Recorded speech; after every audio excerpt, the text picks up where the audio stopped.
want to get out tonight? Let's make it a short story. 'Cause Yeah. We're all here. We're ready to go. All right, go ahead. He's trying to buy drugs in front of us. Oh, and Charles in a police uniform? And Charles in a police uniform? Which mayor was there? Huh? Which mayor was there? There you go. This is for a lot of comfort. They walk right by you. Did I say that out loud? I didn't mean to. What's big? Are you ready, Okay, Counselor? Oh, sorry. Counselor's ready to go. I'm ready. Bill, you ready? Knock 3 times if you're ready, Bill Collins. Thank you.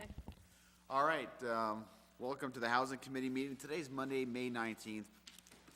I'm Chair Mark LaPlante. To my left is Councilor Sandy Almonte, who is the Vice Chair, and to my right, happy anniversary, by the way, Councilor Eileen Vernell. Happy anniversary. 18 consecutive years, and you're spending it with us tonight.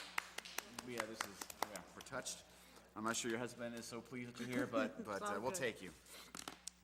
We do the honors then and do the Pledge of Allegiance? Thank you. I pledge allegiance to the flag of the United States of America and to the republic for which it stands, one nation, under God, indivisible, with liberty and justice for all.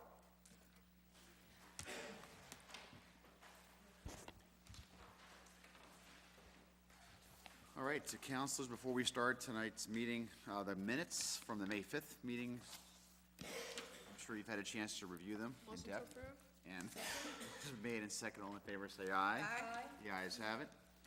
Okay, first document tonight is document 13108, which is 124, 126 Phillip Street.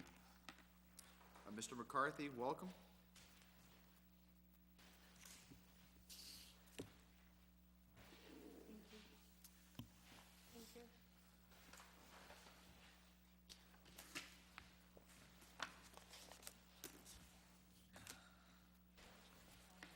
Good evening, Council members. Daniel McCarthy, City Land Use Planner, 225 Essex Street. I'm here in support of document 131 of 08. This is a piece of property that had been declared surplus and actually had been disposed of to a veterans housing group by the name of Veterans Northeast Outreach Center. This was back in 2008. In the interim time, the Veterans Outreach Center hadn't had the ability, either from a monetary or from an organizational standpoint, to go forward with the construction of the property. At that time, it was intended to be a 2-family house on a piece of property that you have information on, 124, 126 Phillip Street. Recently, that the Veterans Group has come back with a partner. In this case, it's Habitat for Humanity, and they're going to partner together to construct this home. And we are looking for a reaffirmation, or either that or a new vote to send this property out and dispose of it by direct disposition to this group. The sale price at the time was $5,000. We're asking for the same sale price. The reason for that is the intent of this is to make affordable housing, two units that will be sold to two veterans families. They're going to be 3-bedroom units, townhouses, in a duplex type building. Because of the size and shape of the property, it's not going to be a conventional duplex. I do have site plans and elevations showing how the property will be situated on the property. I think it's a nice development. I think it's the kind the city would like to see. It'll be attractive from the front, and as you can see, it's a staggered landing with the two properties, and then all the parking will be in the rear.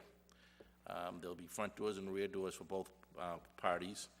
The neighborhood is located in the South Lawrence, is that South Lawrence West? East. South Lawrence East? Sorry, I apologize.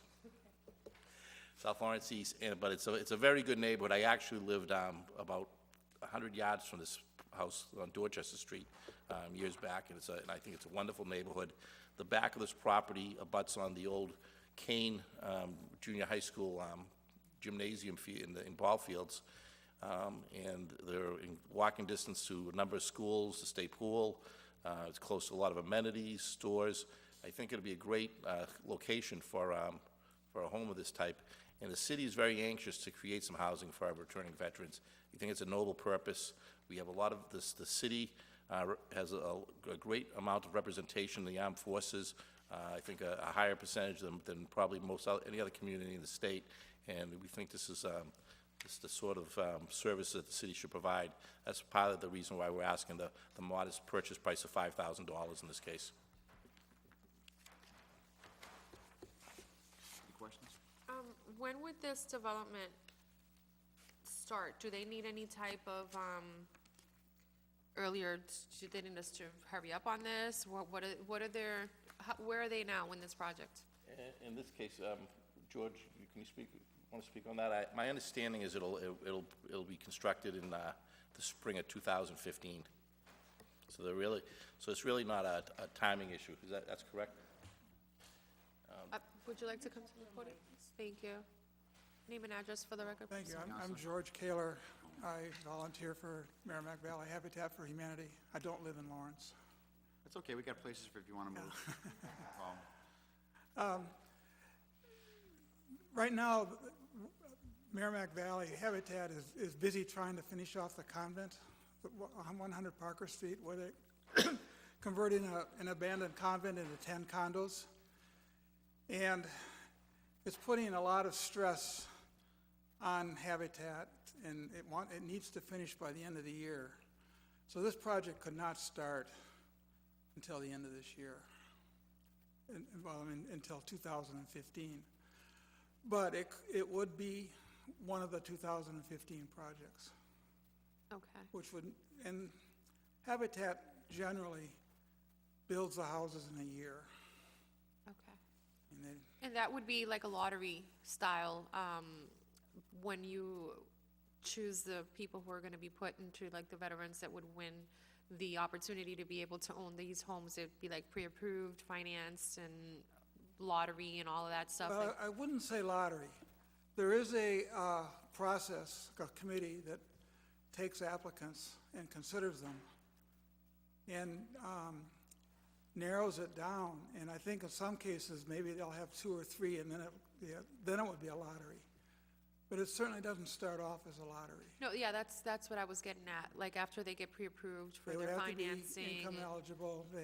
Correct. They get a mortgage from Habitat, Okay, so they don't have to qualify for a mortgage other than Habitat. Habitat would add the requirement to be a veteran. Somebody from the Veterans Northeast Outreach Center would be on the committee to help select the families. okay. I was asking this question only because we have a lot of properties, like, once, and if you guys do end up with this property, which I think you're gonna, from here to when you guys start developing, you guys will be taking care of the property, fence it in, or what is the status on that property right now? Do we know, Dan? Mr. McCarthy? Well, Phillip Street, the one that you guys are it's- trying to get? It's essentially empty, but neighbors, Yeah, it's a vacant lot. vacant lot. But, yeah, Habitat usually puts a fence up around the property, Okay, and Yeah, in this case, I don't know that they would, just the fact that there has been some trash there, but a couple of the neighbors in the neighborhood have been keeping it clean and parking there. So Okay. I wouldn't want to deprive them of parking over the winter if they're not going to build till next spring. okay. Because my thing too is it's like around, well, when you guys start building there, or when the Habitat for Humanity does start putting stuff in there, I have seen that sometimes they bring materials and they place them there because they're gonna be getting on board with their project. Machinery sometimes is left there.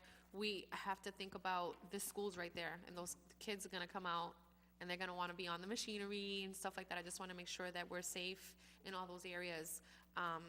The things that could happen also is that some material could get taken, so I just didn't want that to be a liability either for yourselves or for the community, being, kids trying to get in there, because the machinery is nice to them, it's something that they haven't seen and stuff like that, or getting your materials taken from a place. I just wanted to make sure that everything's gonna be secure, and that also that the property gets maintained up until the point that they start building and constructing on there. Yeah, Randy Larson, who's the president of the local chapter, was on vacation, couldn't make it today. But I did speak with him about it.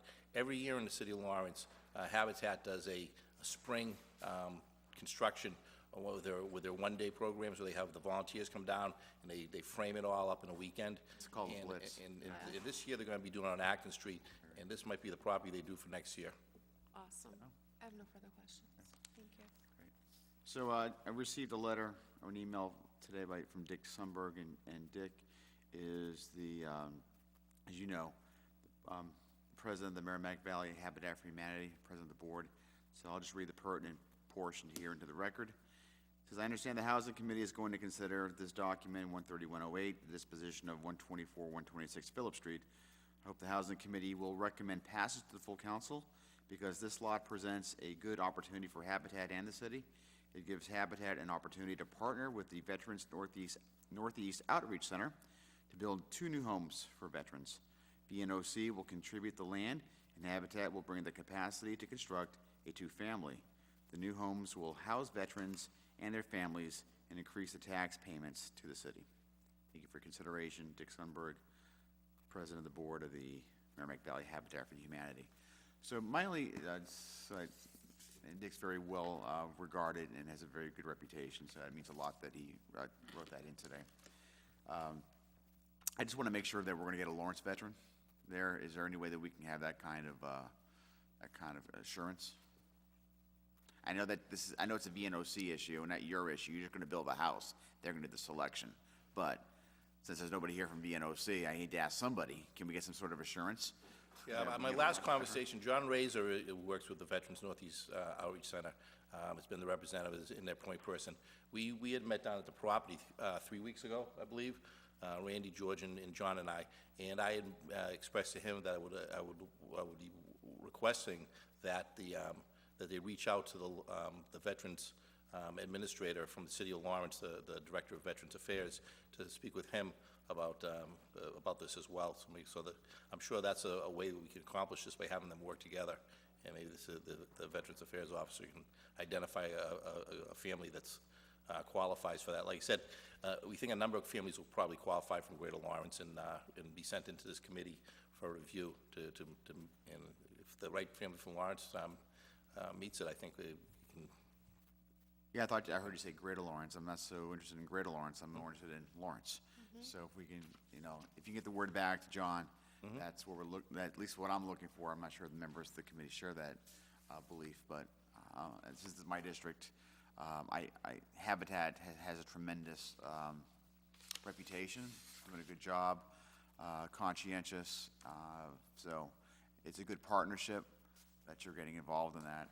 And as a matter of fact, on our council agenda this evening, we're going to be talking about veterans housing. So I'm not sure what your schedule allows, but if you have any more input on that, and I was kind of hoping that Jamie Melendez, the Veteran Service Officer, would be here tonight, but I haven't seen him yet. But he is aware of tonight's meeting, so perhaps he'll be swinging by. I like that idea, though.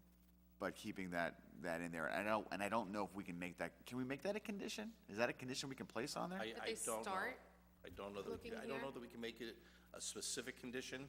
I think what we can do is create a system where we do as much outreach and work, because I'm sure there's many Lawrence families that would qualify for this, and that, and if the appropriate family comes down and is through the review board, as long as if they meet all the qualifications, I don't see why they wouldn't. They could be one of the chosen families. Right, so there's 2 things. So one is we can get a wink and a nod saying, yeah, we're going to do it in a handshake. The other part is we can have a condition that says that that's what's going to happen. I would much rather, if it's legally permissible, have that kind of written documentation so that they have it. At least something that says, to the best of their abilities, some sort of documentation that memorializes the fact that we have a desire, a strong desire, even if we can't make that a requirement, that they bring on board a priority, or bring on board a Lawrence veteran and their family. So is that something you can bring back to the table? Yes. That'd be helpful. And if you could bring that answer back before the full council meeting on the 6th, is that what you said it was? the third? Third? Third. On the 3rd. Okay, I will Yeah, do that. Did it not be it's like, so that it won't be like we're telling them not a recommendation, but make it a priority that we choose someone and that the committee would like to have that seen If we that way? can do that, I'll do everything within my efforts to make sure that happens. Thank you. And you can certainly do that within some sort of written format, make it think so. more, right. Okay. Any other questions, comments? So what we're going to do, gentlemen, is that we're going to be having a full city council meeting on June the 3rd. I invite you to come to that meeting where we'll have the final vote on this. Tonight, there's going to be a motion here shortly to move it up with a favorable recommendation, meaning this committee most likely will support it, and encourage our colleagues, the full council, to also support it. Is there a motion to send up with a favorable recommendation? So moved. Motion been made? Second. Second, all in favor, say aye. Aye. The ayes have it. Thank you. Thank you. Thank you. Good to see you, Judge.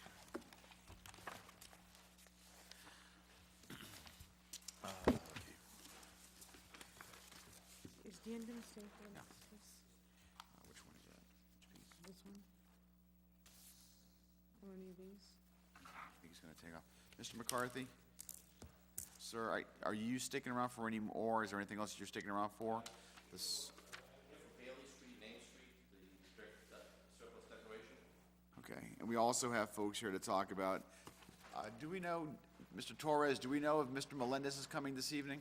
Excuse me? Do we know if Mr. Melendez is coming this evening? Not 100% sure. Don't know? Speak to him maybe about an hour ago. He is aware, well, actually, he's not 100% that this meeting was going to take place. I called him. It's crazy. Okay. This morning. All right. All right. Okay, so while we're delaying, let's go to the surplus properties. Motion to take document 16714 out of order? So, second? Motion's been made and it's been seconded. All in favor, say aye. The Aye. ayes have it. Thank you. Thanks, Dan.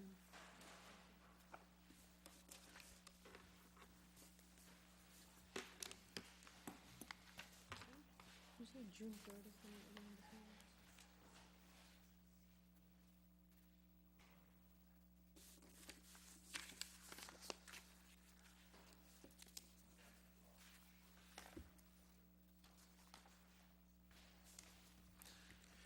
Good evening, Daniel McCarthy again. You look very familiar, Mr. McCarthy. Welcome back. Yes, sir. The piece of property in question is actually two buildings, and the purpose of the declaration of surplus is not to sell the property, but to lease the property. The properties in question are two of the firehouses that are currently vacated, one located on Tower Hill at 309 Ames Street, and the other one is in South Florence East at 161 and a half Bailey Street. These have been vacated for more than 2 years and understaffed. They've merely been used to house equipment in the interim. The proposal is to send these out for an RFP to lease to an emergency medical response outfit to man it as an ambulance station in a trauma team. We'll be seeking to rent these, and frankly, one of the reasons we're doing this is to make some money for the city. The other reason is currently these properties are vacant. We'd be putting in a first responder back in the neighborhoods. We have conversed this out with the fire chief about the details on this. We're going to be very specific that when it goes out to bid, that there's going to be a condition that if the city ever chooses, or when it chooses to reopen these houses, that the tenant has a 90-day window to vacate the property so that we can put these back into action. Is that it? I gave you, itemized it, some bullet points as well. The tenant's gonna be responsible for maintaining the property, servicing the property. The money earned from the lease should go into the city budget. As I said, this will be an RFP. We think this will make anywhere between $85,000 and $120,000 a year for the city.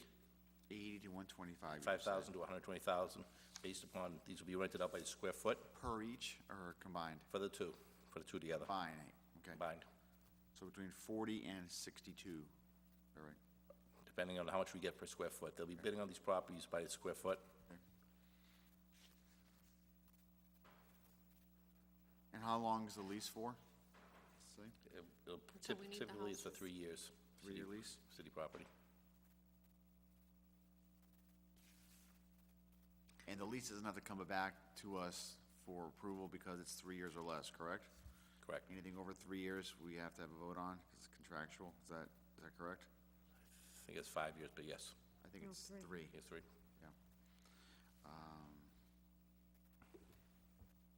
Who is going to, so we're gonna put this thing out to bid. who's actually going to rehabilitate the buildings? Because they're in some disarray and disrepair. The tenant. It's the tenant's responsibility. Are we providing any assistance to them, or are they gonna shoulder the burden entirely? I'm not 100% certain on that, but typically, the build-out and maintenance on any property like this would go on the tenant's, would be the tenant's responsibility for that.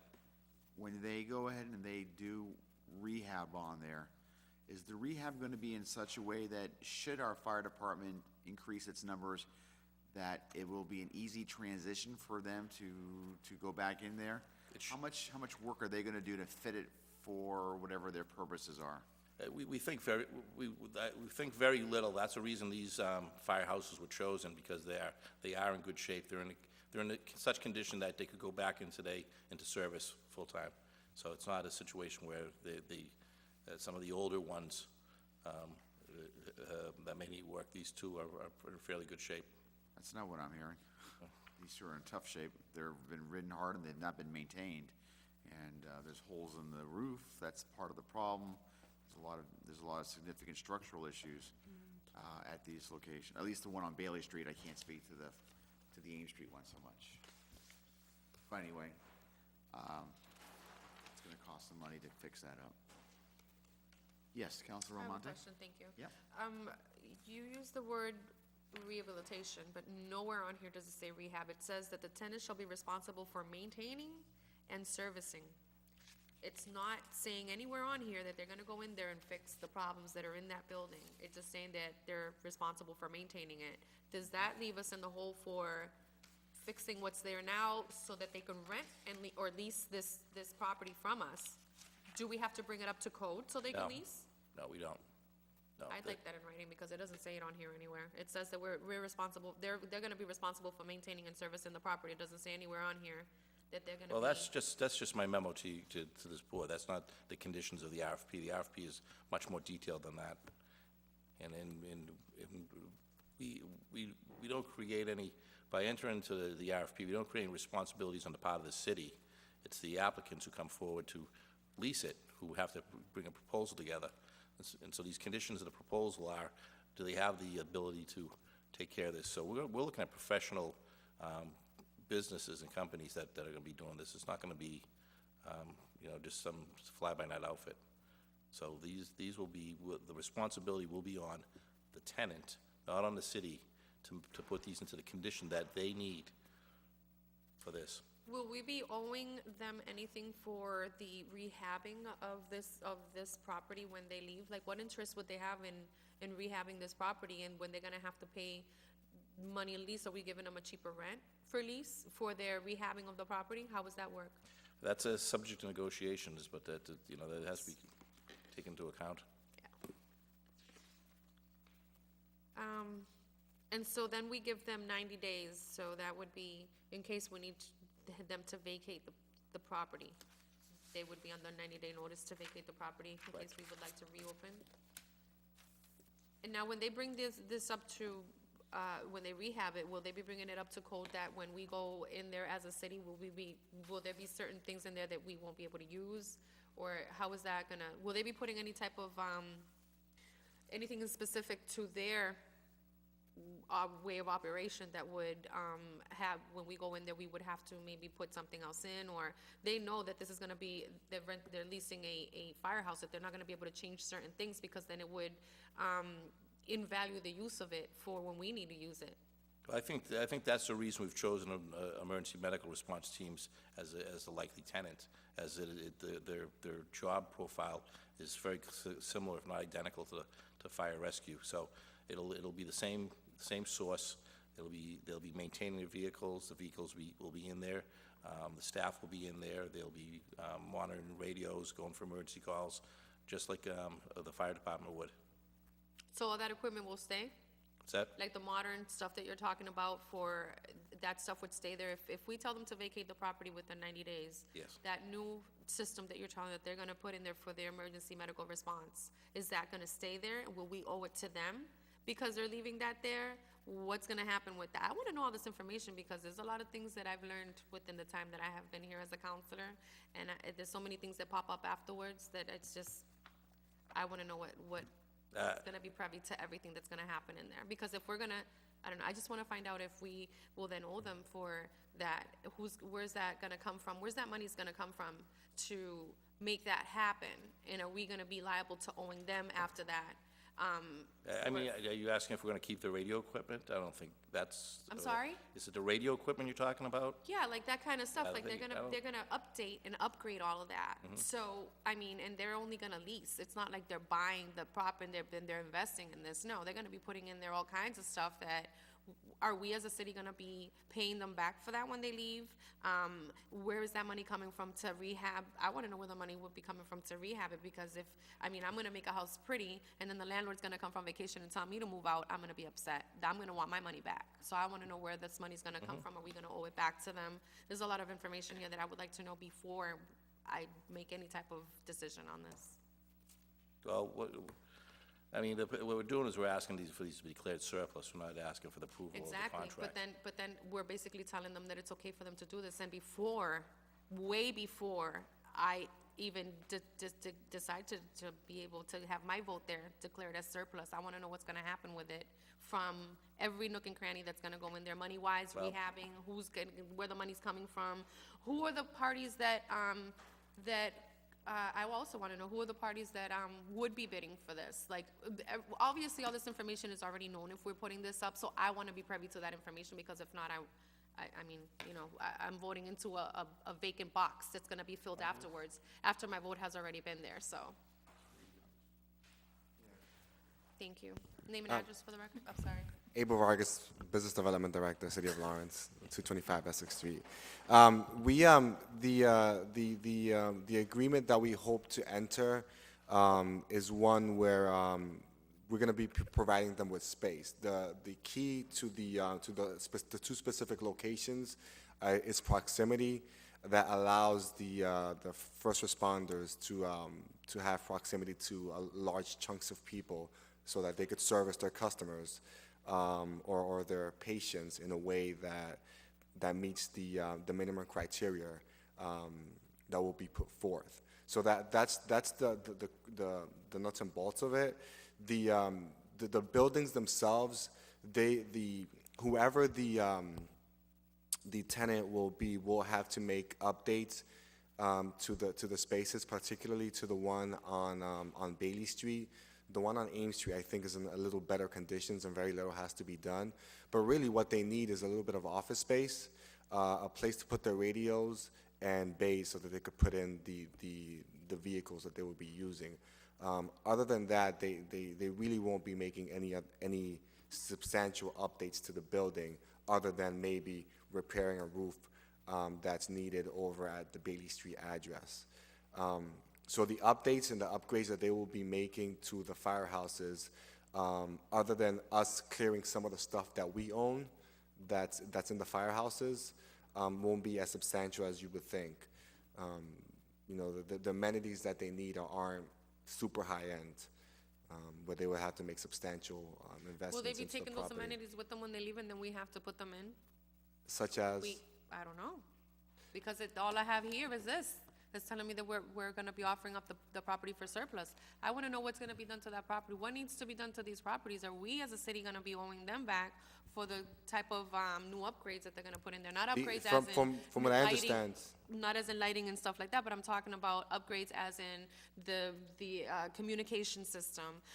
And then the other thing too that I hate when this happens, because I have so many questions once people start talking, and it's just, the other thing that you said that was very, very, very important to me is that this is for them to, maybe this isn't even a question that you're gonna, is this gonna be a private sector, or are these people gonna be a medical response that are gonna go out when anything happens here, like there's a car accident? Is this gonna be a private company that's gonna come out? Are they gonna respond to that? So then this is a private company that's gonna answer to, there's a lot of questions that I have here right now regarding that whole thing. I mean, I know this is just to declare this surplus, but are we just are we gonna be liable to paying this company back for, you know, the upgrade on their response system and certain things like that? I would like to know if we're gonna Well, end up paying them for something like that. And the roof, how much is that gonna cost? Are they gonna be willing to, because if it's a lot of money, like if they have one of the, it all depends, because I would want, like I said, what if within the next year, we say that we need our firehouses back? And then they're gonna be like, well, we put this much money into it, we haven't even made that money back. Do you get where I'm no, going with this? I totally understand, and it's up to us to really list in finite terms what our requirements are and what our expectations are. So in the RFP, as it's been drafted, it has clear language that states that if at any point within the 3-year term, the fire department or any other city, any other function of the city requires the need of that space, then they would have to vacate the premises within the 90 days as stated in the RFP, and which will be stated in the lease agreement, independent of any investment So that they they made into forego the any money property. that they've put into the building. Say they put $200,000 into a building, and we tell them 90 days after they move in there that we want the building back. Oh, yeah, we just gave you $200,000, but we want it back plus this. Well, we don't anticipate that happening, so we have to act in good faith of what our Nobody ever expectations. anticipates that. That's the reason why we end up in the holes that we end up. And that's the reason why we always, we declare something, this, yes, and then other things end up happening. And then we end up like, oh my goodness, well, we didn't know about that. Well, that's why we need to ask these questions now. And it has really nothing to do with the way that, but I would like that in writing. I would like to know how liable are we a year into, like if 6 months into this lease, we tell them, you know, we need our firehouses back. And like I said, they said we put $200,000 into this and we want our money back. Like, Right. can that happen? Is this something that could happen?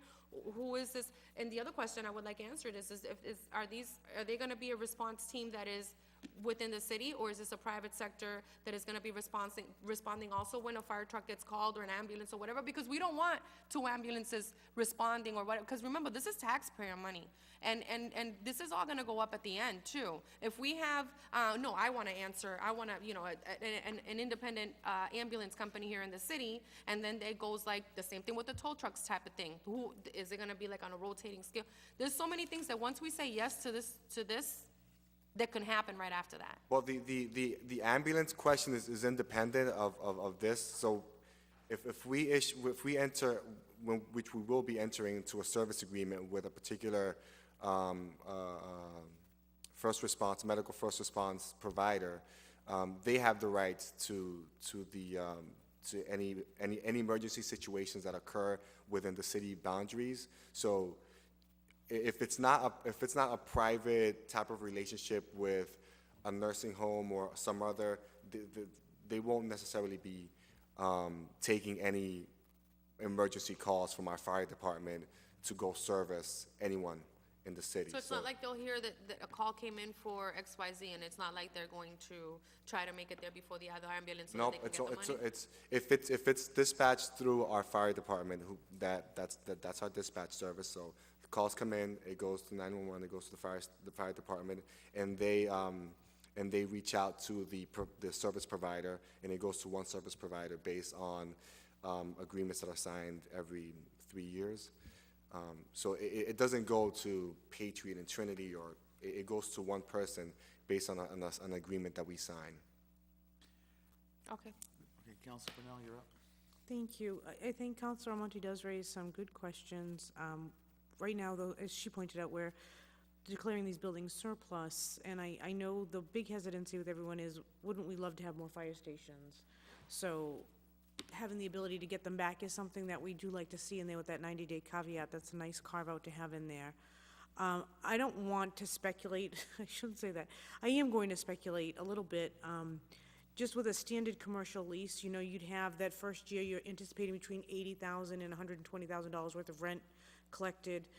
Most tenants wouldn't do more than $80,000 to $120,000 worth of renovations because they would anticipate getting some compensation back or credit towards rent usually, and they wouldn't want to exceed what they're entitled to. So I think in that sense, typically, whatever work they're gonna do is gonna be within that first year's rent, and be some kind of compensation or be allowed to spread that or amortize it out over the 2 years, where the city gets some income and get some credit for work that they did to the facilities, if that's how it's structured. But I don't think it's I think there's a lot of unanswered questions because we're not reviewing a lease. We're not reviewing an RFP, we're just sending it out to surplus. But I think you definitely raised some valid questions. It would be great to see the RFP at this phase, but that's not how we work it when it's less than 3 years and it's gonna be leased. It's not a sale, so it's not coming back here.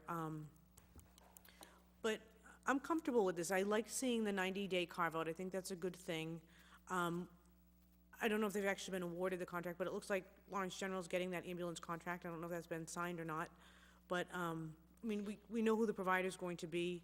We know that that'll be a less than a 3-year contract.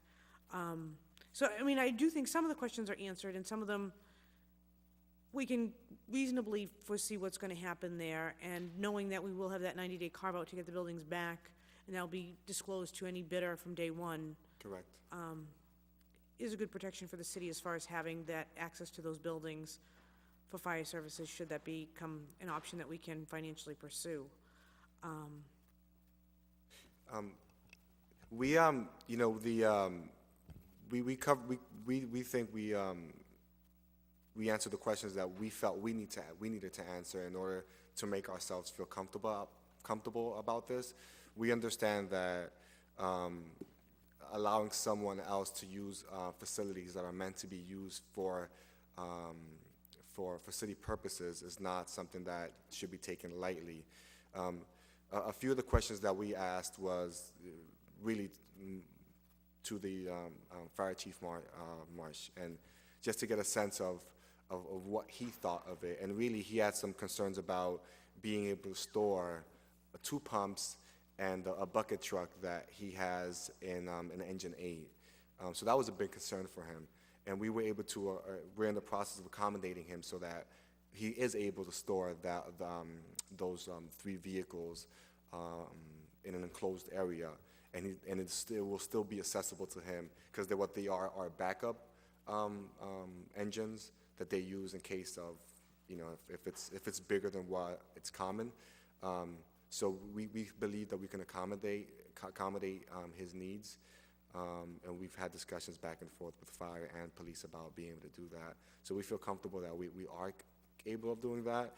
And then the second thing is the firehouses have been vacant for a period of I think over 2 years now. And the likelihood is, and I'm not one to just make assumptions, but the likelihood is that they will continue to remain vacant for the foreseeable future based on, you know, budget constraints and our capacity to be able to hire more firefighters. So I think it's added value to our neighborhoods to have 24-hour occupancy at our firehouses that really have become part of our neighborhoods. People recognize them as a place for them to access, you know, public safety and things of that sort. So I think bringing these back up live will be beneficial to the neighborhoods, and it's not at the detriment of the fire department as it stands, because we will be able to fulfill their needs of being able to store equipment. And it allows the city to collect a little bit of revenue on the assets that it currently has. Counselor? Thank you. I had heard at the beginning of when we first opened up this document that this was gonna go out to bid. And now I'm listening from what I just heard, if I'm mistaken, please correct me, that the Lawrence General Hospital is gonna be taking this. So this is already, basically, everything has already been planned out, everything has already been done, and now they're coming in front of us for, let's declare the surplus, let's do X, Y, Z. And this is the reason why things happen the way that they do, and then we say shame on us because we voted this way on this. And it shouldn't be that way. I had heard at the beginning of this meeting, and I know, I repeated it back because I knew it was gonna come back to this, about it going out for bid. And now I'm hearing that that's not the fact. Well, Go ahead. Yeah, the item will go out for bid, we do have to follow procedure, and those are the laws. Now, if another service provider decided to bid on it, and, you know, they have the right to do that. But the intent is, and we're gonna be clear, right? We wanna make sure that we provide the best service for our residents, and those two firehouses happen to be, or strategically placed, just like a fire station That's would. awesome, that's the idea, and- of course, but that's not Right. the underlining. Yeah, so, He's repeated the same thing three Well, times, and I get it. Counselor, I no, just wanna- After let may I him, speak let him, after? let him Sure. finish, and then, go ahead. So that's the first part, but, you know, having the fire stations active, I think is generally a good thing. They have the right to be able to seek out anyone they want, so they could lease out space at market rate from anyone. We think it's a reasonable a partnership that we could provide them with that space, assuming that we charge them the market rate. So if the market rate says we have to charge them $8 a square foot, then that's what we're gonna charge them. If it says it's $15 a square foot, then that's what we're gonna charge them. We don't intend to charge them or less or under the market rate for the type of space that they need, which is garage space with some office space. So, you know, office space has a certain rate per square foot, and garage space has a price per square foot. So we wanna make sure that whatever we charge them for the use of the space is reflected in the market. So, I know oftentimes when we present something like this, it's easy to assume that we're trying to issue someone a super great deal, and it's a sweetheart deal, and it's, you know, we're being taken advantage of, but I don't think that's the case. We're conscious of what the market demands for this type of space, and what we're going to offer is gonna be reflective of that market's price. I'm Counselor all set. Burnell? I don't wanna make this, I just feel a little bit responsible because I said something that I think is being misconstrued, so I just want to clarify. We're talking apples and oranges, or maybe that's a bad analogy, but we're talking about two different pieces. One is the city has an ambulance contract. The ambulance contract was awarded to Orange General. City has vacant firehouses. We're putting the firehouses out to bid. Anyone, as Mr. Vargas stated, anyone can bid on those. The likely bidder will be Lawrence General, because that makes the most sense. They're the servicing provider within the city limits, and they need ambulance bays. And having ambulance bays active in the neighborhood makes most sense. As he clearly stated, anyone can bid on those. I just want to be clear that it's two different processes. The ambulance contracts are completely separate from the leases for these bays. Whether they get these bays or not, they have the city contract for the ambulances. So just, it implied like that something deceptive was going on here, something not above board, and I really don't think that's the case. And I just feel like so often that is implied with city business, that when I see it being implied and it's not the case, I do feel compelled to make sure we clarify that this is the proper procedure. We are putting it out to bid. As Mr. Vargas stated, anyone could bid on the project. It's unlikely that a provider like a Patriot or a Trinity that aren't offering services within the city limits would want to bid on those, because what benefit is it to them when they're not the contractor within the city limits to rent more space within the city? But who knows, should they want to do that, they obviously have the option to bid. But I just, when I hear that implication of impropriety, I feel compelled to correct it, especially when that's not the case. Thank you. So, since one of these is in my district, 161.5 Bailey Street is the Bailey Street Firehouse, and declaring it surplus, it seems like it's the right thing. I'll be very candid with you, as I always have been, which is, the neighbors would want to see a fire station there. That's their number one priority. That fire station provides a great service to the people that I represent.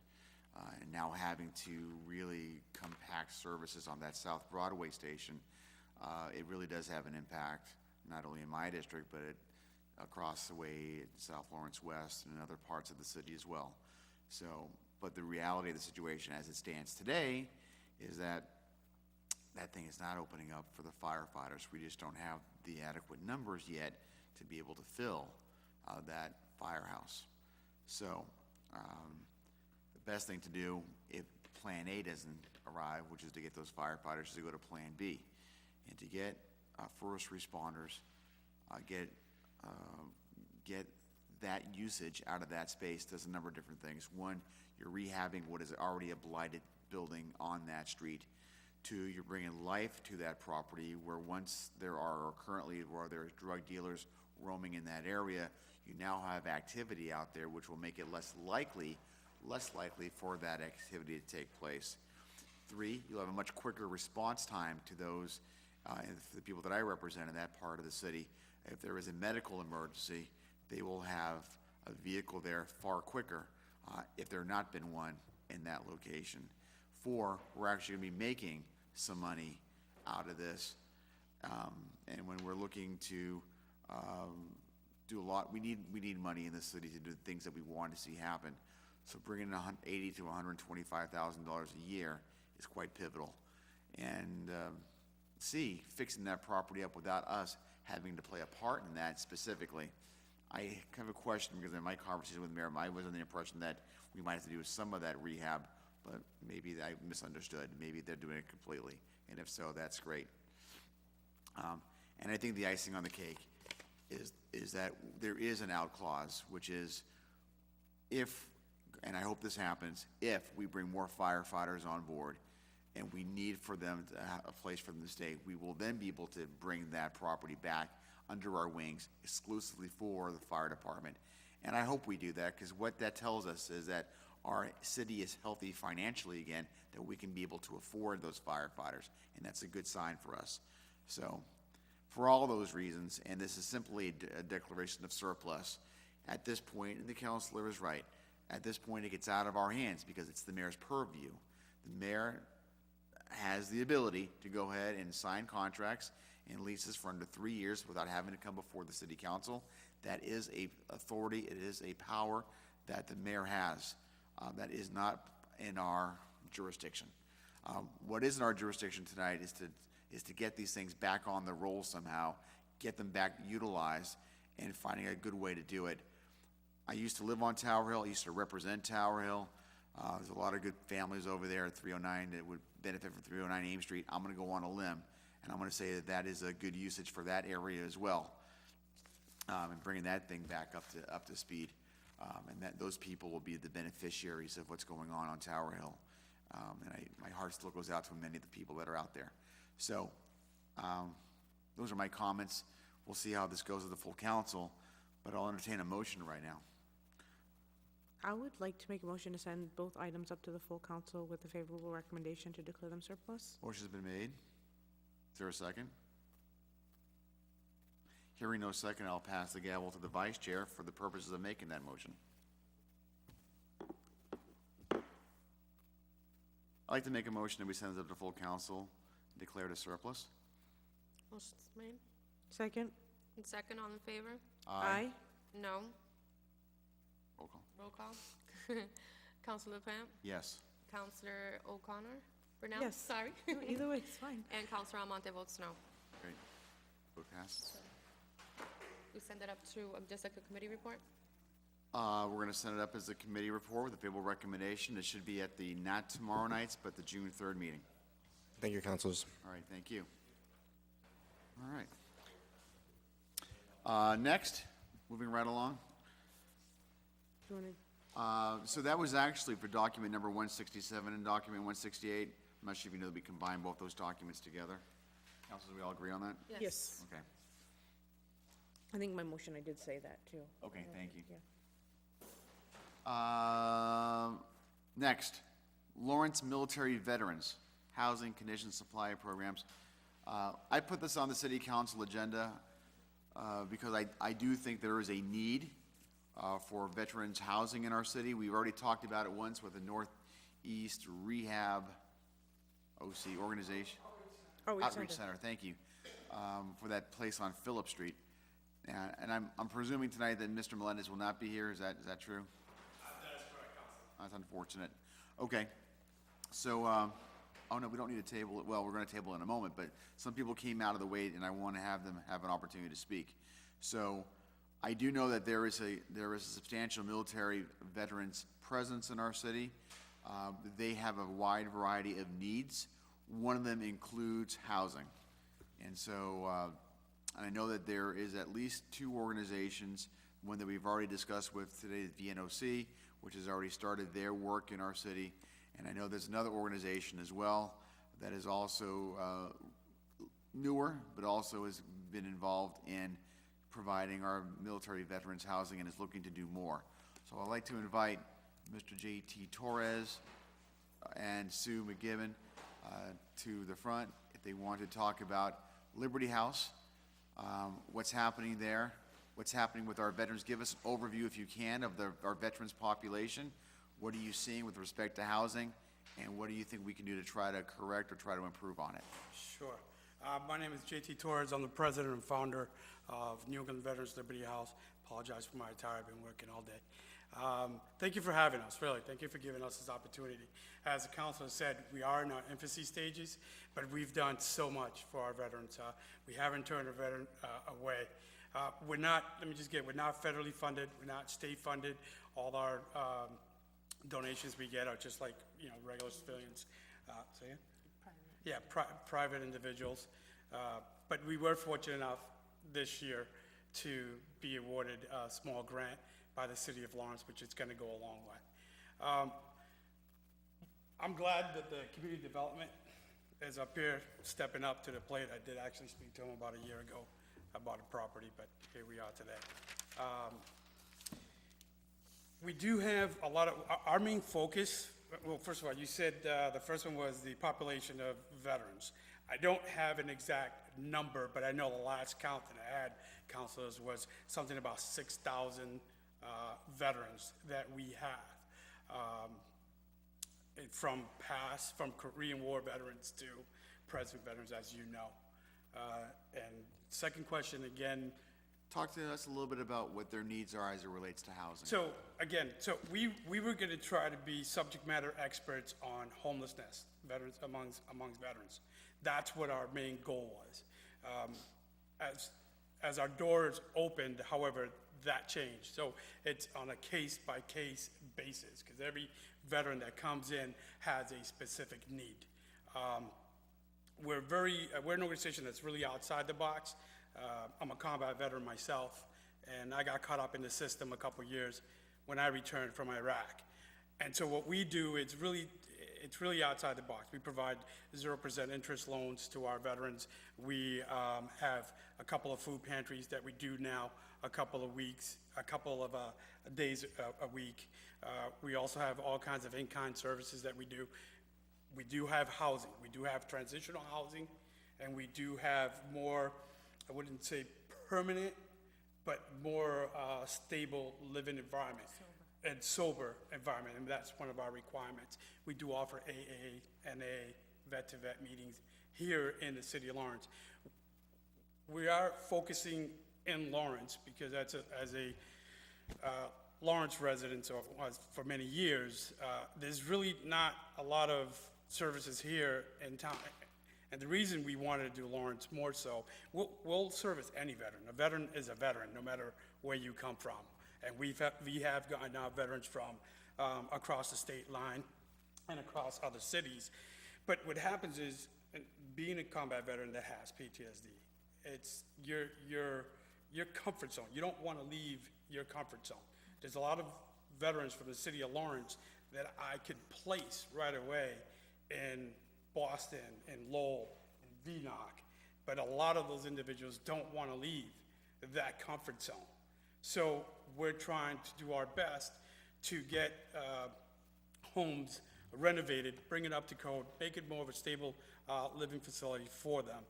Our hope is that we could obtain a few buildings and redesign some of these homes into studios.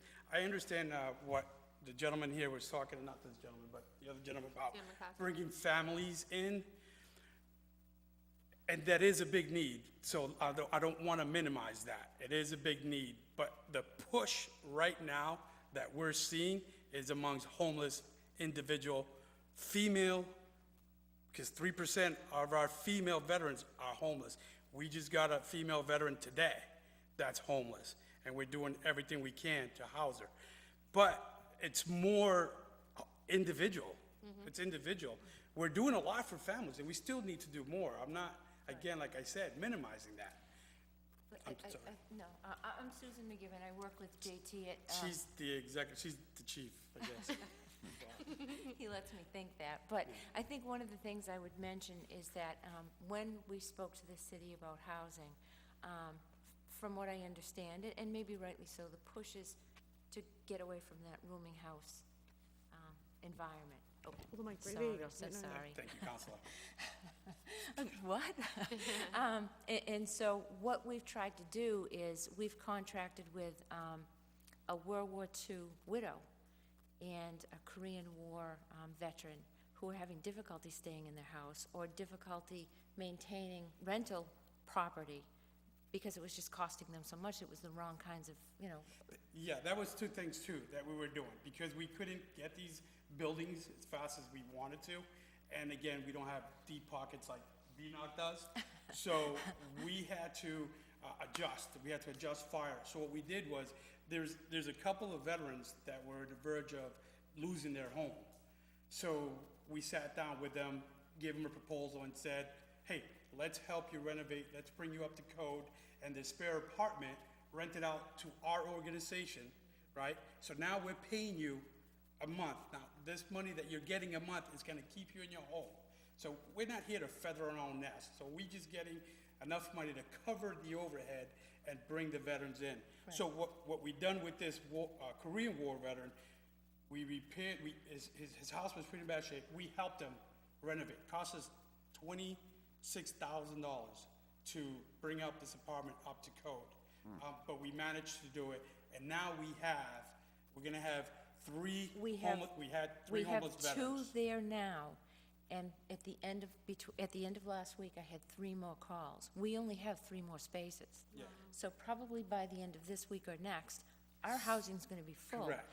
But it's sober housing, we provide a Zero food pantry. tolerance on alcohol or drugs. Yep. But before we place them in there, which a lot of people just don't think about, and as a veteran, it frustrates me. Because you I know can't. it's hard with the two of you, but yeah, if you speak to just. I'm sorry, am I speaking a little bit too low? No, it's just, people at home want to hear what you have to say. Oh, fair enough. They won't hear you. I know if you could just share the mic. I don't think he knows who's on camera. Go All ahead. right, then I'll just use my Marine voice for a Here you go. second. Yeah. So I lost train of thought. People Just talking about the sober housing, zero tolerance. Yes, and so, yes, fine, we need these houses, we need these homes for our individuals, but we just can't grab a homeless veteran from the street and put him into any homes. It's just not gonna work. It's a bad recipe. We gotta treat them first. We gotta go get them into the VA system, treat them for PTSD, treat them for alcohol. They got, the majority individuals, me included, we're codependent. And if you put me in a house, I'll guarantee you that I'm not gonna last very long in that house. So that's what we're trying to do. Before we place these veterans, our goal is first to get them into the VA system. If not the VA system, the People's Recovery, because there's a lot of resources here in the city of Lawrence that we tap into. So, Greater Lawrence Family Health Center, we're always working with them. So let's go back to the housing. So that's what we need to do. We need to be able to grab some facilities or homes or whatnot that we could convert into studios, right? So what we're trying to do is we get them, let's help them become self-governed, self-sufficient, right? Then once we've done that step, well, let's help you get now into a 1-bedroom apartment, 2-bedroom apartment. Who knows? Maybe you got a job by then, we'll help you get a home. That's our whole goal of this. So, again, it's great to help families. I'm not saying that please don't do that. Please do that and continue to do that. But we also got to focus on the individual veterans, and we need help. We're at a point right now, we can't do it on our own anymore. Let me intro for a second, JT and Yes, sir. Sue. So help me understand, how many organizations from Lawrence or involved in veterans housing in the city of Lawrence? VNOC clearly is, we just voted on something tonight. You are, anybody else? But, I mean, not that it really matters, but VNOC is in Haverhill. And as JT alluded to earlier, it really is, we really do have to look at the fact that Lawrence veterans want to stay in Lawrence. And so if the housing isn't here, I mean, we've seen it. several times already. They simply don't want to go. And that was our haste around the holidays. We thought we'd have veterans in one of the places by Christmas time, and we didn't. And it was very stressful for them to just hang on, and we put them in the shelter. They were in private, in rooming houses. But again, that's what I would say again. We know that the city wants to address the rooming house problem for a lot of different reasons. On our side of the street, that's what we're trying to do right now, sober housing for veterans.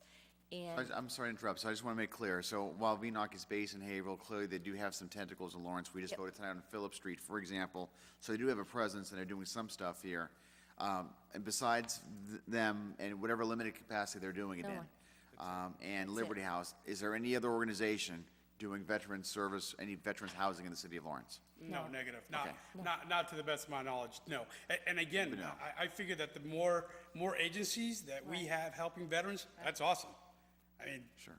bring them on, we work with VNOC every day. Yeah, we do. We work with them every day because they have a program right now to have move-in money. Correct. for So what they do veterans. is they come, if we have a homeless veterans that come in and we need to place them, obviously, again, our pocket's not as deep as VNOC. So we do is we send them to VNOC, and then, which, again, we establish a really good rapport with them. I'm not here to compete with VNOC, first and foremost. So, He's but- Habitat. He's Habitat. He's neutral. Well, we can talk after this then. But we're not here to compete with them, and they help us out a lot. They help our veterans get the first month, second month, and security for anywhere we could house them. I need to mention too that the mayor, I sat down with the mayor about a good 7 months ago, maybe 6, 7 months ago, and he is aware of the issue that we have. And he had recommended a location for us, and the location that he's recommended is a great location. And unfortunately, I think that it's best suited for our offices, our AA, NA, vet-to-vet meetings, and bringing other health agencies to help us out, counseling, Greater Lawrence Family Health Center, because it's a location where I think I'm not going to be able to redesign. I don't know, it could be a zoning, but it could be definitely an issue for that. So that's why we're here today, and I don't know what to do, really, to be honest. I'm at a point right now that I'm at your mercy.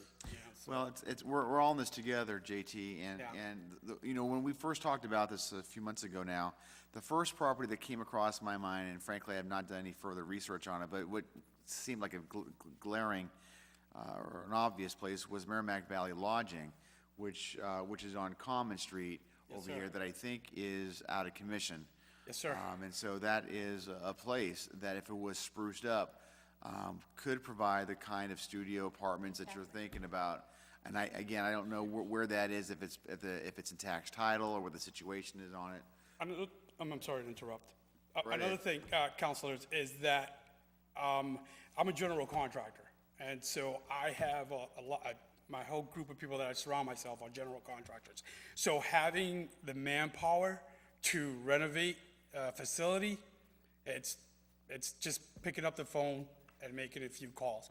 We did it with that last apartment. We had over a good 30 individuals that showed up. We partnered up with Home Depot as well. So regards to getting the fund, we're doing crowdfunding as well. So I think that I need the help, I need the city's help to obtain the property, but I know that we could come up with the funds so we don't have to come back to the city and say, okay, you gave us this property, like you mentioned in the other one, you gave us this property, and now I need another 100,000, so can you help me out? So we're willing, if that lodge, that Merrimack Valley Lodge, it's a perfect location, because downstairs, you could convert one area into our food pantry that we serve twice a week. There's another area that we have collections for clothing, lightly worn clothing, blankets, sweaters, lightly worn shoes. That could be also one location, and then the office. And let me mention too, and I'm sorry for going on, Counselor, but this is like really, really It's super important important to me, and I'll make it quick. When I structured this organization, I structured it in a manner that no one was coming in here to feather their own nest. So if you're coming to my organization to try to make 70, 80, 90,000, you're coming to the wrong place. Because 90 cents of every dollar that comes through our door goes strictly back to the veteran. She's the only one that we have in our office that we pay. I've waived my salary. Our treasurer, our volunteer, we have tons of volunteers that do this. And that's the way I want to keep it, because we want to be able to get that funds and put it right back to the street. I have a job, I have a business, I'm living off of that. So anything that we get would be directly solely for the veteran. I just wanted to- And I think one of the other things that we would, that I would mention is that our goal, or one of our hopes in getting a property is that we don't have the space right now, but what we want to implement is a training program, something that JT could provide with his certifications to make veterans either learn a new trade or be able to transfer. We have right now, and we can't execute it, but we have about 7 training programs that deal strictly with trade. One obviously being energy audits, which is more popular in the West Coast versus the East Coast. However, it is an up-and-coming trade, and they signed HR 5019 bill into place in 2010, and they dropped something like $54 billion just for energy retrofitting. So that's a viable training, right? So, but one of the things we want to do is we don't want to, like so many other agencies do, I don't want to train a veteran and not have somewhere to place him. Of course. That's just throwing It's wasted. good money out the window. So what we're trying to do is, we established a General Contractors Association, should say. We're still in the, again, infancy stages, but we're trying to get about 20 to 25 general contractors here from the city of Lawrence, because a lot of our veterans don't have transportation. So having those general contractors, me go to them and say, hey, I'm gonna train 10 veterans this week. Do you have somewhere to place them? If they say yes, I'll move forward. I'll train them, get them licensed. And each course starts about $700, $800. So, I don't want to end up doing that. But there's a lot that we could do, and we don't have the space. And you visit, Counselor, and thank you very much, too, for coming and visiting us. And I welcome you all, please, to come and visit our office and our food pantry as well. Don't come all at once, you can't all fit. Yeah, you can't fit. We can't anyways. Take It would be turns. quorum and we'd be violating laws, so only 2 of us can come at a time. Yeah, one at a time. But that's where we're at. That's perfect, though, Counselor. I mean, that facility, I don't know if the city owns it. I don't know if it's privately owned. It was. process. It was privately owned. I don't think, we don't have tax title of it yet, or else it would be, the city, we would know about it. We're not there yet. So an action item that I would present for you, and I think there's, the takeaway, I think, you've convinced me that we have a need, and you've convinced me a long time ago that we have sir. a need for housing our We do. housing our veterans and providing that kind of service. So, the action item for you is to look in the city and try to target or look for places that you think would be ideal, number one. Sure. The action item for us, or for me, is to try to get more detail on that one property and find out what's happening on there.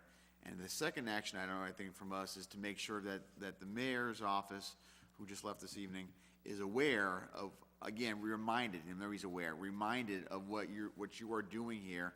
And I say you, I don't want to target, although, because you're almost the only game in town. VNOC does have a presence here, so, and frankly, for my purposes, I just want veterans to get housing. However it I'm happens, with it you happens. 100% on That's the that. bottom line. So. That's it, bottom line. So, but when they're bringing stuff down, because this is the committee that will take the first cut when things our housing projects are brought before for the city, that the city's involved with for sale. Sure. So but once it gets the situation is that they are able to present it. We can't change things once it gets here. We either accept it or deny it. So our hands are a little tied. But if we can get the front end of this, make sure that the mayor and his staff is aware that is a priority, at least if this committee deems it so. Sure. Then at least he'll know where we stand on it. And then when there are discussions about, we have this property now in our possession as a city, we have this, what should we do with that? You saw what happened earlier this evening when GNOC got that, that was a city-owned property, and we sold it, a couple of years, and it's got reintegrated today. So we can do that again, down the road a piece. Sure. So it's a process that takes time. So, so those are my, go ahead. Well, there's a property on 100 Summer Street. What are you doing with that? Where, on 100 Summer? Summer? Yeah, 100 that Summer? school that's been shut down for 17 years, What, Summer Street. On Summer Street. is it a school? It used to be 17 years ago. I actually, no, I better not say that. Is that right here off Jackson, Mike? Yeah, by the park. Yeah, there's a school Take a right right. here. If you go down, it's on the right-hand side. It used to be Is it next to the a hospital? Catholic school or something like that. But ever since I lived in Summer Street, and I can remember that school being shut down for as long as I could. And I did visit that school about a year and a half ago with this gentleman, Dan McCarthy. the gentleman that was here. Dan McCarthy. Yeah, and I showed interest. I gave him a proposal, but I never heard back. So that, Do you know if that was the old, through you, Councilor Chair, was that the old Holy Rosary School, do you I know? believe so. Okay. I believe so. It's on, just at the end, maybe about a half, not even a quarter of a block before you hit Jackson Street. The places we've been having these meetings on, the whole roof, is that the same place? A lot of work. Whoa, whoa, whoa, whoa, whoa, whoa, whoa, hey, we could have a marriage here. So we have a place that needs a lot of work. You've got the ability to make work happen. That's it. I gotta say, I took a tour of the facility when the door was open. And there's a lot of work, and there's a lot of hazmat, but again, that's my field. I'd be able to get a few companies together that I'm sure will be able to donate, materials, labor, maybe disposal for that. I'm talking, I mean, I quantified it the best I could.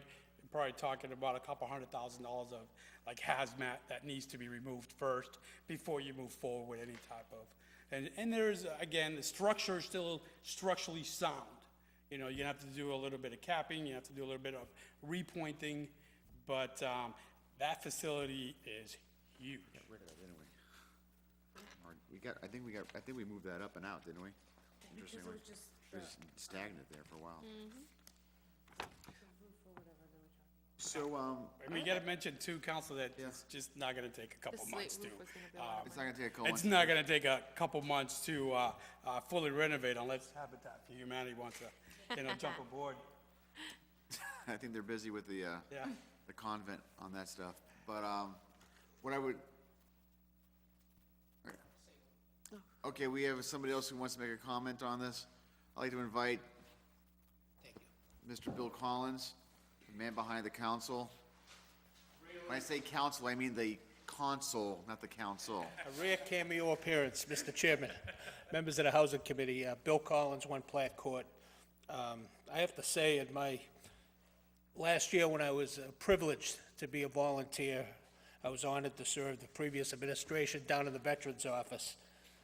If a homeless veteran walked in, and that happened close to a dozen times in the year I was there, including 2 on one snowy day in December, I knew there was one place I could call to get that veteran housing that same day, and that was New England Veteran Liberty House. These folks behind me are the real deal. Susan and JT cut through red tape that you'd encounter if you went through the LHA or any other Y or anything like that, and they would take that veteran unconditionally and get them in a bed that night. And that's something we do not have in this city. And I'm very grateful. I know a lot of people are thankful we have folks like New England Veteran Liberty House. They're the only Lawrence-based nonprofit, as well as the DAV, I would have to say, Chapter 2 in Lawrence, that serve veterans. And I'm the vice commander of the DAV Chapter 2. So I've worked a lot with these folks, and JT is a member of our chapter in the DAV, participates in all of our meetings. Just keep this in mind, a couple of years ago, it was as recently as 3 winters ago, and I'll finish with this. There's a lot of good things I could say about this group, but we lost 2 veterans due to exposure under the bridge in Lawrence before these folks had this home up and running. We've never lost any veterans yet since they've been around due to exposure. So you can be thankful that you have a group like this, and I'm so glad they got some CDGB money this year, because even the little acorn, which is probably what Habitat was at one time, and what the group in Haverhill was, the little acorn becomes a mighty oak at some point. And here's your next mighty oak right here. Thank you. Thank you. Thank you, Mr. Collins. I just echo what he said. We don't do it often as we want to, but we are gonna start doing, we're trying to put boots on ground once a month, and use my old term as a Marine, is we go down, kick down doors, and look into abandoned buildings, anywhere where we think someone might be at, that's where we're crawling. We're used to pretty good in crawling in our bellies, so we do a lot of, well, not Susan, but me. So, let's just clear that up. And the last thing I think I would add, just to kind of put, I've worked for many years with the homeless and with substance abusers and, you know, with generally a population that usually has no voice. One of the things I've been really shocked to find is that in our pantry that expands pretty much every week, we've already doubled the number of veterans we served last year, and it's only May. We've already doubled. But what I've been shocked to find as I report my pantry stats every month is that about half of the veterans who access our pantry are over 65. And about half of them are over 75. And there's about a half a dozen that are over 90. And that's stunning to me. And I hope that's not going to be a part of the housing part of it, but one of the calls I got at the end of last week was an elderly veteran needs housing. Now, I don't know necessarily what that means right now, because I faxed the paperwork, I'm waiting to get it back. We didn't know when we get our first female vet. She just walked through the door. So I think what we thought we were going to see really isn't what we're seeing. It's much worse. It's more widespread, and a lot of the folks that come in really are needing to supplement their food. But again, I guess I would just ask you to remember that when we sat down a year and a half, 2 years ago and said, okay, this is what we're going to do, but we're going to have a wait-and-see attitude, we threw that right out the window. I mean, we just threw that right out the window. And I think now what we're realizing is that there's going to be more females, there's going to be much more elderly people, and we just don't know. So that's why we're trying to kind of stay from the middle. What we know we need is space. The reason, again, with that place, and I'm sorry again, is because we need to set aside a portion of that floor or section strictly for female veterans. And there's female veterans out there that will not, and I've come across it, that will not house with male. Maybe because of sexual trauma in the military, which has happened more often than we would like to see, or they just had a bad experience. And so with that facility you just mentioned, or the one I was just talking about, we would definitely just cordon out a whole section, have our own separate entrance to gain access to for female veterans. So, again, I know I'm taking a lot of your time, Let's but do thank you this. very much. It's all good, so stay right there. So before you go, and I'm gonna give the floor to Councilman Montagne in 1 second. So, remind us again where your food pantry is. Our food pantry is at 599 Canal Street, and that's in the 5 West, Suite number 2.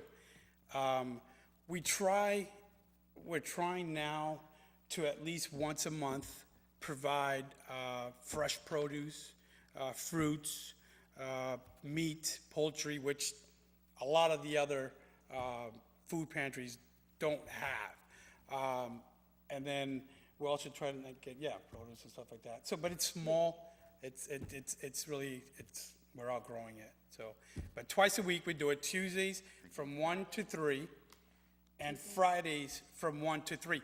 On another note, if there's a veteran that, and my champion here has taken upon herself to do, is if you don't have transportation, we'll bring the food to you.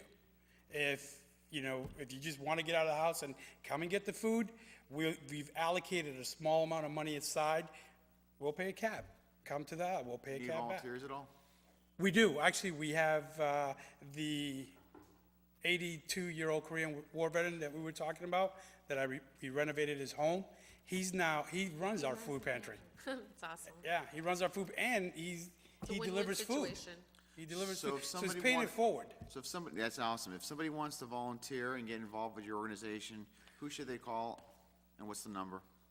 You could call us at 978-258-2331, and you could ask for either myself or Susan McGibbon. All right, JT, so that's 978-258-2331. Either ask for you, JT, or for Susan. And 99.9% of the time, you'll probably get Susan, because I'm out on a roof somewhere. Okay, and I'm gonna let Councilor Monte have, before I want to forget this as well, I also want to thank your organization, again publicly, for your donation of those, remember those flags that we provide for those returning combat warriors? Those are JT's organizations, is the organization that has donated those flags for that purpose. So I want to thank you publicly again for making that a special event for both the returning veteran, military, and also the veteran who's presenting it. Please, Very it was a touching. pleasure to be Thank part you. of. It's a pride, and we do have the flags, which we need to drop off. We just got about 25 of them, so we Oh, need to good. We'll catch up on that afterwards. make over there All and right. drop them off. Yeah, Counselor? Thank you. I'll just I'm make a- sorry if I'm talking too much. No, Just tell me to that's shut fine. up, be Oh, I've got quiet. a gavel, and I'm not afraid to use it. All right, so- fair enough. I got broad shoulders, man. Bring it on. I just think, that listening to the conversation, that the Merrimack Valley Lodging House would be the more fit, quicker. Sure. Access to, it's already, sectioned off, it's got, the facilities, are already, small rooms or whatever it is. It's not like you're gonna have to redo all of that. It would take you a lot shorter of a time to get this place done than it would to the other one. The other one could be also in the back of the mind working itself, because Sure. it's something that maybe could be in the process of getting done, since it could take maybe 2-3 years.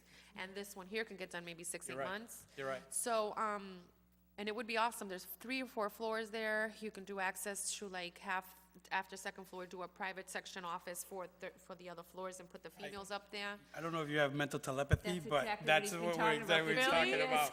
I'm Yeah. just thinking here, like, when you have a passion for something, you can kind of figure it out on, Sure. it takes certain minds to think a certain way. I don't Sure. know.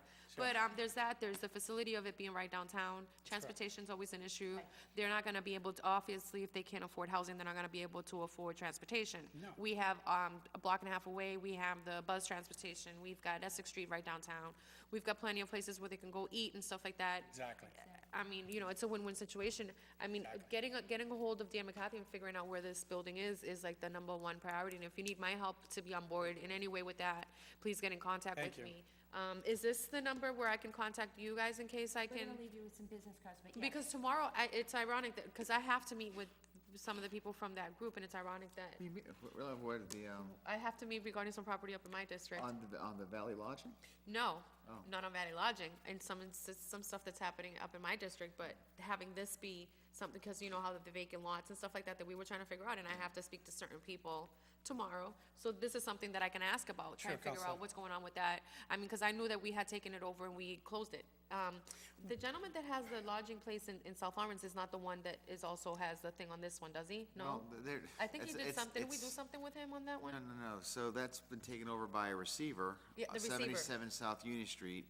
That gentleman from New York still owns the property. Yeah, but It's we just, took- yeah. we don't have anything to do with that. It's Hope, Alan Hope is the one that's the receiver of that property. I do believe that the gentleman from Jericho, New York, who owns that property, also owns That's Merrimack what I was Valley thinking. and North. And I think there's nothing going on. That place has been condemned as opposed to South Union Street where. So there's- Mr. Hope yeah. has no ties to Merrimack Valley Lodging either, no? Not- Just- not- I'm so in the sorry, north. but I have one of my employees outside, so can I be That's fine. excused for No, 2 that's seconds? We're all fine. set, and we'll take care of business here. We'll let you Yeah. know. Yeah. Okay. JT, can you do me a favor and leave her your number so that I can get in contact with Susan you? Or has it. Susan has Susan it? has it. Oh, thank you. Alrighty. Need to get in. Yeah. Yeah, well, that would be a great idea. We gotta figure out how to get them that building. It's just so much of a better access in shorter time. So, The best way, I think, so the action item from our sake is maybe sending, I don't even know, it's the best way is just to what, just to talk to the assessor's office and see if, who owns it, if there's any back taxes on it. Alex Yeah, Savannah. Alex would know. That's just a phone call. We don't need to send a letter. I'll just call him. I'll take that on myself to call Yeah, Alex. well, yeah, there's a couple people that I need to meet with tomorrow too, and I'll let you guys know what they say about that. Just need to figure out what address that The is. last- That other property over there on Summer Street, it Yep. needs like that, what's it called, a slate roof? And it's like expensive, and that's the reason, one of the reasons why. So, I mean, and I could tell where there's an urgency for this, and that place is like perfect. Yeah, I really, what you've described is what we've talked about for 2 years, is that, to have, female and male, but to You would have be able that to separate training. that building, because there's a lot of units in there. Yeah. It's been a real adventure, and I think the fact that, we've had to be flexible and kind of open-minded, but one of the things, when we put the need out there, when we put the call out to, whoever it is, VNOC or Greater Lawrence Family Healthcare, or I have some affiliation with the shelter. And, thank you, Bill, for saying that, but it's true. I mean, many, many times when someone comes in and they have nothing, at least we can get them a meal and a bed immediately. And I know that wasn't always the case, and I think that that's JT's passion for veterans, but I think it's also just the right thing to do for the city. And so it seems as if things are starting to fire on all the right cylinders, so thank you. Okay. Thank you very much. So our action item, just so we're clear, I'm gonna make a phone call over, any other counselor can join me, it doesn't really make a difference. I'm gonna call the assessor's office, before the end of the week, hopefully tomorrow, to find out what's going on with that property, and I don't know the number on Common Street. This is 200, so that's an odd number across, it's like maybe like 8 or something like that, or not 8, like 7 or 9 or something. So I'll try to figure out what that number is. Yeah, I think 7, maybe. You think it's, yeah, so we'll figure that out. That's one. So I just want to make sure, do we want to send, at least, make sure that Mr. Isensi is aware that or someone from the administration is aware that there may be, an entity that's potentially interested in that property, the one on the Holy Rosary School, right? School? Yeah, I would think more like Mr. McCarthy aware, because Okay. he's the one who's gonna declare it surplus, and he's the one who's gonna write an RFP. He'd write an RFP that'd be more suitable for something, like, just kinda like the ambulance situation. Correct. He's gonna be aimed towards Veterans. veterans Right. and housing, and, so maybe making him aware. Jim McCarthy. Do you want to let's do that officially then. Counselor, actually, I sent a proposal to 2 years ago, he said. Mr. McCarthy. A year or 2 years ago? About a year and a half Things ago. have changed. In regards to that, so just to give you a heads up on that. So is there a motion to send a letter to Mr. McCarthy informing him that the city council, the housing committee is interested in perhaps having that property, And if 100 he's, Summer Street, and if he still has the proposal, into veterans housing, yeah, and what? and if he still has that proposal, if he could, do you, JT, by any chance have it? Oh, absolutely. Okay, so then we won't. You just could let this- resend it to him if you want, Sure. and just contact him. So that's the motion I'm requesting or recommending. Want to make it? Motion made. Do you understand that motion? Second? Second? You got it? Do you have it? Yeah, you Yes, can send ma'am. a letter to Mr. McCarthy. Mr. McCarthy, 100 Summer Street, Holy Rosary School. Yeah. Okay, veterans purposes. Okay, motion made, second, all in favor, say aye. Aye. The ayes have it. So let's put it on his radar screen. That's all that does from our perspective. Any other action items? 1, 2. Just about the, finding out the tax title status of the lodging property on That's Common Street. right. That says Alex. I think you had said at one point, make sure the mayor's office is just kind of reminded of the status of what we're doing, especially with the Valley Lodging property, if that's something. Yeah, I think that we should, as a courtesy, what do you think? I think that maybe as a courtesy, just send in the mayor's office, a letter expressing our interest in them helping to pursue and find innovative ways to provide housing for our veterans, something to that effect. Plus, it will give that whole ugly place a new life. Number one. 2, it has an alleyway that goes onto the back street. That whole entire area will be clean. There's a secondhand store right next door that will benefit, everybody in that whole area will benefit. I mean, Sure. it's a win-win situation. And I think the thing is, that's one of the things that we've talked about Oneida. so often, is that, Haverhill and Lowell have the systems in place, the housing systems and the health systems and the social services to support initiative to house veterans. And that's, I think, what you folks are doing right now, is that you're creating that system to support us. We're gonna do the work. We just need that platform. So, Thank you. Thank you. And, and no, all thank those you letters, guys. if you could CC Oneta, Counselor Aquino, and also CC Jamie Melendez, the Veteran Service Officer, so he's aware of what's going on. I think that's really appropriate. Okay, I think that's it. Thank you. Thank you for your time. I'm Thank sorry you. we took up so much of your time. Thank you, and thank you All right. very much. Really Thank you. appreciate it. You're welcome. Have a I good don't see, night. I don't see, any- I Thank don't see you. any other, you guys should talk. Yeah. Okay, I don't see any other, Motion adjourned? we're gonna table number, document 150-14, is there a motion On to the table? table?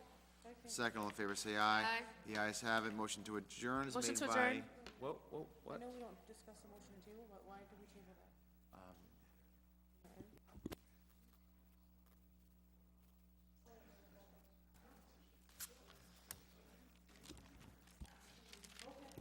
Sorry, thank you. Okay, so his motion's made to adjourn, has been made and Second. second, all in favor, say aye. Aye. The ayes have it, Good night. good night.